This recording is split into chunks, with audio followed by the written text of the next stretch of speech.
Hi ಕನ್ನಡವದ YouTube ಚಾನಲ್ಗೆಲ್ಲ ವಿದ್ಯಾರ್ಥಿನಿಯರಿಗೆ ಸ್ವಾಗತ ಅಂತ ಹೇಳ್ತಾ ಸಾಕಷ್ಟು ವಿದ್ಯಾರ್ಥಿಗಳು ಎಸ್ಎಲ್ಸಿ ವಾರ್ಷಿಕ ಪರೀಕ್ಷೆ ಎರಡನ್ನ ಬರೆದಂಥ ವಿದ್ಯಾರ್ಥಿಗಳ ರಿಸಲ್ಟ್ ಇದೀಗ ಪ್ರಕಟ ಆಗಿರೋದಾಗಿರುತ್ತೆ. ಆ ಎಲ್ಲ ವಿದ್ಯಾರ್ಥಿಗಳು ಆ ಒಂದು ಪರೀಕ್ಷೆಯಲ್ಲಿ ಫಲಿತಾಂಶ ಉತ್ತಮ ಆಗಬೇಕು ಅಂತಾನೆ ವಿದ್ಯಾರ್ಥಿಗಳು ಕೆಲವರು ಪರೀಕ್ಷೆನ ಬರೆದರು. ಇನ್ನು ಕೆಲವು ವಿದ್ಯಾರ್ಥಿಗಳು ವಾರ್ಷಿಕ ಪರೀಕ್ಷೆ ಒಂದರಲ್ಲಿ ಹಾಜರಾತಿ ಕೊರತೆ ಇತ್ತು ಅಂತ ಬರೆದರು. ಇನ್ನು ಕೆಲವು ವಿದ್ಯಾರ್ಥಿಗಳು ವಾರ್ಷಿಕ ಪರೀಕ್ಷೆ ಒಂದರಲ್ಲಿ NC ಅಂತ ಬಂತು ಅಂದ್ಬಿಟ್ಟು ವಿದ್ಯಾರ್ಥಿಗಳು ವಾರ್ಷಿಕ ಪರೀಕ್ಷೆ ಎರಡನ್ನ ತೆಗೆದುಕೊಂಡು ಈಗ ಆ ವಿದ್ಯಾರ್ಥಿಗಳಲ್ಲಿ ಬಹುತೇಕ ವಿದ್ಯಾರ್ಥಿಗಳು ಆಲ್ಮೋಸ್ಟ್ 27% ಅಷ್ಟೇ ವಿದ್ಯಾರ್ಥಿಗಳು ಪಾಸ್ ಆಗಿದ್ದಾರೆ.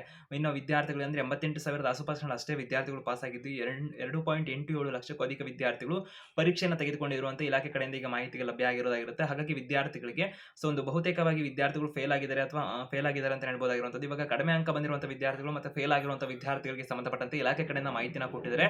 ಸಾಮಾನ್ಯವಾಗಿ ವಿದ್ಯಾರ್ಥಿಗಳಿಗೆ SLC ವಾರ್ಷಿಕ ಪರೀಕ್ಷೆ ಅಥವಾ PUC ಯಾವುದೇ ಎಕ್ಸಾಮ್ ಅಂದ್ರೂ ಕೂಡ ಎಕ್ಸಾಮ್ ಆದ ನಂತರದಲ್ಲಿ ರಿವ್ಯಾಲ್ಯೂಯೇಷನ್ ರೀಟೋಟಲಿಂಗ್ ಅವಕಾಶ ಕೊಡ್ತಾರೆ ಅಂತ ವಿದ್ಯಾರ್ಥಿಗಳು ಗೊತ್ತಿರುತ್ತೆ. ಸೊ ಇದಕ್ಕೆ ಸಂಬಂಧಪಟ್ಟಂತೆ ರಿವ್ಯಾಲ್ಯೂಯೇಷನ್ ರೀಟೋಟಲಿಂಗ್ ಮತ್ತೆ ಸ್ಕ್ಯಾನ್ಡ್ ಕಾಪಿಗೆ ಸಂಬಂಧಪಟ್ಟಂತೆ ಸಾಕಷ್ಟು ವಿದ್ಯಾರ್ಥಿಗಳ ಡೌಟ್ಸ್ ಗಳಿರೋದಾಗಿರುತ್ತೆ. ಸೊ ರಿವ್ಯಾಲ್ಯೂಯೇಷನ್ ಅಂದ್ರೆ ರೀಟೋಟಲಿಂಗ್ ಅಂದ್ರೆ ವಿದ್ಯಾರ್ಥಿಗಳಿಗೆ ಸ್ಕ್ಯಾನ್ಡ್ ಕಾಪಿ ಅಂದ್ರೆ ಸೊ ಅದಕ್ಕೆ ಸಂಬಂಧಪಟ್ಟಂತೆ ವಿದ್ಯಾರ್ಥಿಗಳಿಗೆ ಮಾಹಿತಿ ತಿಳಿಸ್ತಾ ಇರೋದಾಗಿರುತ್ತೆ. ಅಂದ್ರೆ ವಿದ್ಯಾರ್ಥಿಗಳಿಗೆ ಆ ಒಂದು ರಿವ್ಯಾಲ್ಯೂಯೇಷನ್ ರೀಟೋಟಲಿಂಗ್ ಮತ್ತೆ ಸ್ಕ್ಯಾನ್ಡ್ ಕಾಪಿಗೆ ಫೀಸ್ಗಳು ಎಷ್ಟಿರುತ್ತೆ ಮತ್ತೆ ಲಾಸ್ಟ್ ದಿನಾಂಕ ಕೊನೆ ದಿನಾಂಕ ಯಾವಾಗಿರುತ್ತೆ, ಸೊ ಅಪ್ಲಿಕೇಶನ್ ಹಾಕೋದಕ್ಕೆ ಇದಕ್ಕೆ ಸಂಪೂರ್ಣ ಮಾಹಿತಿ ಈ ವಿಡಿಯೋದಲ್ಲಿ ನಿಮಗೆ ತಿಳ್ಕೊಂತೀರಾ. ಹೆಚ್ಚಿಗೆ ಕ್ವಿಕ್ ಅಪ್ಡೇಟ್ಸ್ ಇನ್ಫಾರ್ಮೇಷನ್ ಮಾಹಿತಿ ಸುದ್ದಿನ ಪಡ್ಕೊಳ್ಳೋದಕ್ಕೆ ಕನ್ನಡ ವೇದ ಯೂಟ್ಯೂಬ್ ಚಾನಲ್ಗೆ ಇನ್ನೂ ಸಬ್ಸ್ಕ್ರೈಬ್ ಆಗಿಲ್ಲ ಅಂದ್ರೆ ಈ ಕೂಡಲೇ ಚಾನಲ್ಗೆ ಸಬ್ಸ್ಕ್ರೈಬ್ ಆಗಿ ಬೆಲ್ ಐಕನ್ ಕ್ಲಿಕ್ ಮಾಡೋದ್ರ ಮುಖಾಂತರ ಹೆಚ್ಚಿಗೆ ಮಾಹಿತಿನ ನೀವು ಪಡ್ಕೋಬಹುದಾಗಿರುತ್ತೆ. ಈ ವಿಡಿಯೋ ಡಿಸ್ಕ್ರಿಪ್ಷನ್ ಅಲ್ಲಿ ಇನ್ಸ್ಟಾಗ್ರಾಮ್ ಲಿಂಕ್ ಇರುತ್ತೆ. ಅಲ್ಲಿ ವಿದ್ಯಾರ್ಥಿಗಳು ಏನಾರ ಹೆಚ್ಚುವರಿಯಾಗಿ ಮಾಹಿತಿಗಳು ಬೇಕು, ವಾರ್ಷಿಕ ಪರೀಕ್ಷೆ 3ಕ್ಕೆ ಸಂಬಂಧಪಟ್ಟಂತೆ ರಿವ್ಯಾಲ್ಯೂಯೇಷನ್ಗೆ ಸಂಬಂಧಪಟ್ಟಂತೆ ಇತರೆ ಮಾಹಿತಿಗಳು ಬೇಕು ಅನ್ನೋ ಪಕ್ಷದಲ್ಲಿ ವಿದ್ಯಾರ್ಥಿಗಳು ಸಬ್ಸ್ಕ್ರಿಪ್ಷನ್ ಆಪ್ಷನ್ ಅನ್ನು ಪಡ್ಕೊಳ್ಳೋದ್ರ ಮುಖಾಂತರ ನಮ್ಮ ಜೊತೆ ಮೆಸೇಜ್ ಅಥವಾ ಕಾಲ್ ಮುಖಾಂತರ ಮಾಹಿತಿನ ಪಡ್ಕೋಬಹುದಾಗಿರುತ್ತೆ. ಮತ್ತೆ ಆ ಸಬ್ಸ್ಕ್ರಿಪ್ಷನ್ ಉಪಯೋಗದಿಂದ ವಿದ್ಯಾರ್ಥಿಗಳು ಅಧಿಕೃತ ಒಂದು ನೋಟಿಫಿಕೇಶನ್ಗಳನ್ನು ಇಲಾಖೆ ಕಡೆಯಿಂದ ಬರ್ತಕ್ಕಂಥ ಸುತ್ತೋಲೆಗಳನ್ನ ಮತ್ತೆ ಒಂದು ವೇಳಾಪಟ್ಟಿಗಳನ್ನು ಇತರೆ ಎಲ್ಲ ವೀಕ್ಷಣೆ ಮಾಡಬಹುದಾಗಿರುತ್ತೆ. ಮತ್ತೆ ಸ್ಟೋರಿಗಳನ್ನು ವೀಕ್ಷಣೆ ಮಾಡಬಹುದಾಗಿರುತ್ತೆ ಅಂತ ಹೇಳ್ತಾರೆ. ನಿಮ್ಮೆಲ್ಲ ಸ್ನೇಹಿತರಿಗೆ ಮರೀದಿ ಅಂತ ವಿಡಿಯೋ ಶೇರ್ ಮಾಡಿದ್ರೆ ಯೂಟ್ಯೂಬ್ ನಲ್ಲೂ ಕೂಡ ಜಾಯ್ನ್ ಆಪ್ಷನ್ ಇರುತ್ತೆ, ಅದರ ಸೌಲಭ್ಯವನ್ನು ಕೂಡ ನೀವು ಪಡ್ಕೋಬಹುದಾಗಿರುತ್ತೆ. ಸೊ ಇದೀಗ ವಿದ್ಯಾರ್ಥಿಗಳಿಗೆ ಕರ್ನಾಟಕ ರಾಜ್ಯದಲ್ಲಿ SLC ಎಕ್ಸಾಮ್ 2 ನಡೆಯಿತು.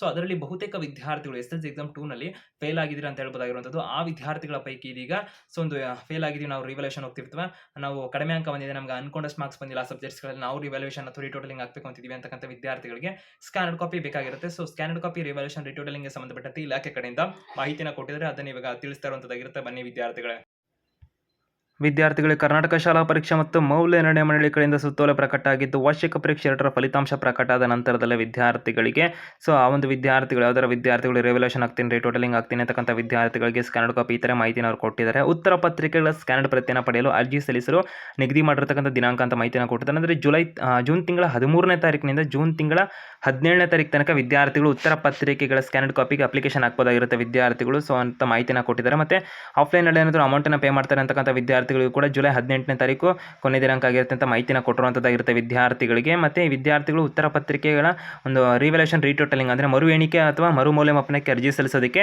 ಜೂನ್ ತಿಂಗಳ 16ನೇ ತಾರೀಕು 2025ರಿಂದ ಜೂನ್ ತಿಂಗಳ 19ನೇ ತಾರೀಕು 2025 ತನಕ ಅವಕಾಶ ಇರುತ್ತೆ ಅಂತ ಮಾಹಿತಿನ ಕೊಟ್ಟಿದ್ದಾರೆ. ರಿವ್ಯಾಲ್ಯೂಯೇಷನ್ ರೀಟೋಟಲಿಂಗ್ಗೆ ಅರ್ಜಿನ ಸಲ್ಲಿಸೋದಕ್ಕೆ ಮತ್ತು ವಿದ್ಯಾರ್ಥಿಗಳಿಗೆ ಆನ್ಲೈನ್ ಪೇ ಮಾಡ್ತಾರೆ ಅಂತಂದರೆ ಆ ವಿದ್ಯಾರ್ಥಿಗಳಿಗೆ ಜೂನ್ 20ನೇ ತಾರೀಕು ಕೊನೆ ದಿನಾಂಕ ಅಂತ ಮಾಹಿತಿನ ಕೊಟ್ಟಿರುವಂಥದ್ದು ವಿದ್ಯಾರ್ಥಿಗಳಿಗೆ. ನಂತರದಲ್ಲಿ ವಿದ್ಯಾರ್ಥಿಗಳಿಗೆ ನೇರವಾಗಿ ಮರು ಎಣಿಕೆಗೆ ಭೌತಿಕವಾಗಿ ಅರ್ಜಿ ಸಲ್ಲಿಸುವಂತಿಲ್ಲ. ಮರು ಎಣಿಕೆ ಬಯಸುವ ವಿದ್ಯಾರ್ಥಿಗಳು ಕಡ್ಡಾಯವಾಗಿ ಸಂಬಂಧಪಟ್ಟ ವಿಷಯದ ಉತ್ತರ ಪತ್ರಿಕೆಯನ್ನು ಪಡೆಯಬೇಕಾಗಿರುತ್ತೆ ಅಂತ ಮಾಹಿತಿನ ಕೊಟ್ಟಿದ್ದಾರೆ. ಅಂದರೆ ಆಫ್ಲೈನ್ ಮುಖಾಂತರ ಡೈರೆಕ್ಟಾಗಿ ರೀಟೋಟಲಿಂಗ್ ಅಪ್ಲಿಕೇಶನ್ ಹಾಕೋಕ್ಕಾಗೋದಿಲ್ಲ ವಿದ್ಯಾರ್ಥಿಗಳಿಗೆ. ಸೊ ಅವರು ಸ್ಕ್ಯಾನ್ಡ್ ಕಾಪಿ ತೊಗೊಳ್ಳಲೇಬೇಕಾಗಿರುತ್ತೆ ಅಂತ ಮಾಹಿತಿನ ಕೊಟ್ಟಿರುವಂಥದ್ದಾಗಿರುತ್ತೆ ವಿದ್ಯಾರ್ಥಿಗಳೇ.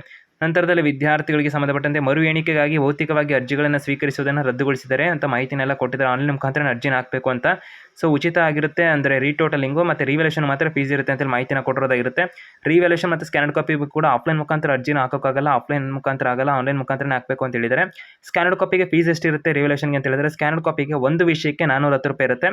ಆಫ್ಲೈನ್ ಮುಖಾಂತರ ಏನಾದ್ರು ಹಣ ಪೇ ಮಾಡ್ತೀರಾ ಅಂದರೆ 420 ರೂಪಾಯಿ ಆಗುತ್ತೆ ಅಂತ ಮಾಹಿತಿನ ಕೊಟ್ಟಿದ್ದಾರೆ. ರಿವ್ಯಾಲ್ಯೂಯೇಷನ್ಗೆ ಒಂದು ವಿಷಯಕ್ಕೆ ಇಷ್ಟ ಆದರೆ, ರೀಟೋಟಲಿಂಗ್ಗೆ ಸಂಬಂಧಪಟ್ಟಂತೆ ವಿದ್ಯಾರ್ಥಿಗಳಿಗೆ ಸೊ 810 ರೂಪಾಯಿ ಒಂದು ವಿಷಯಕ್ಕಾಗಿರುತ್ತೆ. ಆಫ್ಲೈನ್ ಮುಖಾಂತರ ಪೇ ಮಾಡ್ತೀರಾ ಅಂದರೆ 820 ಅಂತ ಮಾಹಿತಿನ ಕೊಟ್ಟಿರುವಂಥದ್ದು. ಇದನ್ನು ಕನ್ನಡ ವೇದ ಅಫಿಷಿಯಲ್ ಇನ್ಸ್ಟಾಗ್ರಾಮ್ ಪೇಜ್ನಲ್ಲಿ ಅಪ್ಲೋಡ್ ಆಗಿರುತ್ತೆ, ವೀಕ್ಷಣೆ ಮಾಡಬಹುದು. ನಿಮ್ಮೆಲ್ಲ ಸ್ನೇಹಿತರಿಗೆ ಕೂಡ ಹೆಚ್ಚಿಗೆ ಅಪ್ಡೇಟ್ಸ್ ಇನ್ಫಾರ್ಮೇಷನ್ಗೆ ಚಾನಲ್ಗೆ ಸಬ್ಸ್ಕ್ರೈಬ್ ಆಗಿ ಬೆಲ್ ಐಕನ್ ಕ್ಲಿಕ್ ಮಾಡಿ.